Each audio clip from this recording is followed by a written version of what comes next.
एक माधवनगर नाम का राज्य था। वहाँ के राजा का पुत्र जिसका नाम राजकुमार था, वह एक लंबी यात्रा के लिए निकलता है तो सारे गांव के लोग उन्हें पानी के जहाज तक छोड़ने आते हैं। तो राजकुमार जैसे ही पानी के जहाज पर चढ़ता है तो उसके गांव का एक आदमी उनके पास आता है और उनसे कहता है कि राजकुमार साहब, जब आप जंगल से होते हुए जाएंगे तब आपको जंगल में 2 फुट का आदमी मिलेगा और वह आदमी आपसे लड़ने के लिए चैलेंज करेगा, तो आप उसे जान से मारे बिना आगे मत बढ़ना।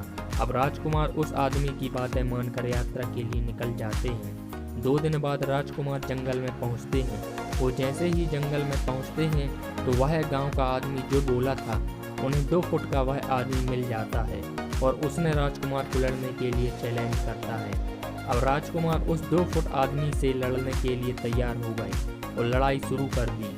थोड़ी ही देर में लड़ाई खत्म हुई और राजकुमार जीत गया, लेकिन अब उसको जान से मारने की बारी आई तो राजकुमार ने कहा, इस 2 फुट आदमी को मारने में कैसी महानता। राजकुमार ने उस 2 फुट आदमी को जिंदा छोड़कर आगे बढ़ गया। 2 दिन बीते, वह आदमी फिर राजकुमार के सामने आया, लेकिन अब वह आदमी 4 फुट का था। उसने फिर से राजकुमार को लड़ने के लिए चैलेंज किया। राजकुमार ने चैलेंज स्वीकार किया। लड़ाई खत्म हुई और राजकुमार फिर जीत गया, लेकिन इस बार भी राजकुमार ने उसे ये कहकर जिंदा छोड़ दिया कि इस आदमी को जान से मारने में कैसी महानता। 2 दिन बीते, वह आदमी फिर से राजकुमार के सामने आया, लेकिन अब वह आदमी 6 फुट का हो गया था। उसने फिर से राजकुमार को लड़ने के लिए चैलेंज किया। फिर लड़ाई शुरू हुई, फिर राजकुमार जीत गया, लेकिन इस बार भी राजकुमार ने उसे जिंदा छोड़ दिया।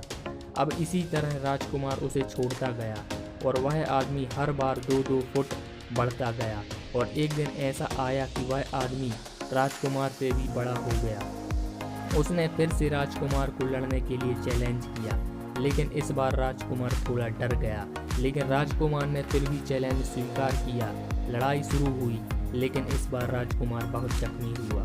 राजकुमार का एक हाथ टूट गया, लेकिन राजकुमार फिर भी उस आदमी को जैसे तैसे करके हरा दिया, लेकिन इस बार उसने इस आदमी को जिंदा नहीं छोड़ा। उसने उसे जान से मार दिया। अब आप मुझे बताइए, महानता किस में है। जब उस राजकुमार को यह बोला गया था कि तुम्हें जंगल में 2 फुट का आदमी मिलेगा जिसे जान से खत्म किए बिना आगे मत बढ़ना, फिर भी राजकुमार ने उसे महानता दिखाते हुए उस आदमी को जिंदा छोड़ता गया, जो कि आगे उसे बहुत भारी पड़ा और अपना एक हाथ भी गंवाना पड़ा। तो अब मैं आपसे कह रहा हूँ कि आपकी ज़िंदगी में कितनी भी छोटी से छोटी परेशानियाँ आए, उसे ख़त्म किए बिना आगे मत बढ़ना, क्योंकि कल को वही छोटी परेशानी आपके सामने बहुत बड़ी बनकर आ जाएगी और इन छोटी छोटी परेशानियों को सॉल्व करने से आपको एक्सपीरियंस होता है और बाद में आपकी ज़िंदगी में कितनी भी परेशानियां क्यों ना आ जाएं, आप उसे भी बड़े आराम से सॉल्व करके आगे बढ़ जाना।